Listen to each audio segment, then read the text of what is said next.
Genèse chapitre 16.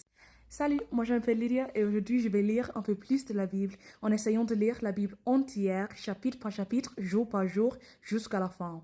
Aujourd'hui je vais me concentrer sur Genèse chapitre 16. Alors allons-y. La naissance d'Ismaël, fils d'Abraham et d'Agar. Sarai, la femme d'Abraham, ne lui a pas donné d'enfant, mais elle a une esclave égyptienne, Agar. Sarai dit à Abraham, « Tu vois, le Seigneur m'a empêché d'avoir un enfant. Passe donc la nuit avec mon esclave. Elle pourra peut-être me donner un enfant. » Abraham suit la proposition de Sarai. Il habite le pays de Canaan depuis 10 ans. Alors Sarai, la femme d'Abraham, prend Agar, son esclave égyptienne. Elle la donne comme femme à Abraham, son mari. Il s'unit à Agar et elle devient enceinte. Quand Agar voit qu'elle est enceinte, elle méprise sa maîtresse. Alors, Sarai dit à Abraham, « Agar m'insulte.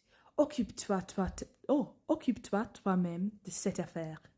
C'est moi qui ai mis mon esclave dans tes bras. » Mais elle a vu qu'elle était enceinte. Et depuis, je ne suis plus rien pour elle. Que le Seigneur juge entre toi et moi. Abraham répond à Sarai, « Mais ton esclave est à toi. Tu peux lui faire ce que tu veux. » Alors, Sarai traite Agar durement, et Agar fuit dans le désert. L'ange du Seigneur la trouve près d'un puits, dans le désert, sur la route de Chour. Il lui demande, « Agar, esclave de Sarai, d'où viens-tu?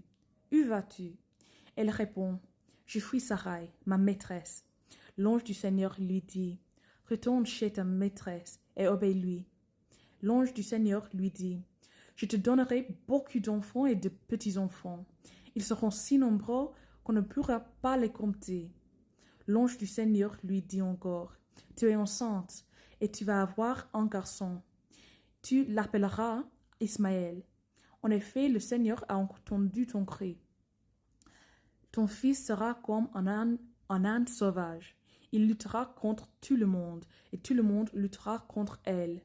Il vivra seul, à l'écart de tous ses frères. » Agar se demande, « Est-ce que j'ai vraiment vu celui qui me voit? » Et elle nomme le Seigneur qui lui a parlé, Dieu qui me voit.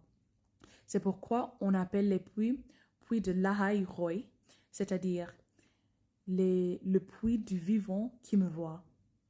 Il se trouve entre Kadé et Béré. Agar donne un fils à Abraham, et Abraham lui donne le nom d'Ismaël. Abraham a... Mais c'est quoi ça?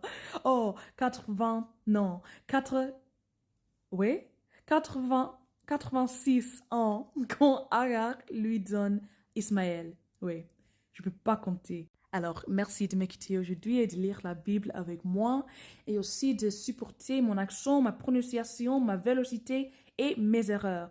J'espère vous voir demain et que Dieu vous bénisse beaucoup aujourd'hui et demain. Au revoir!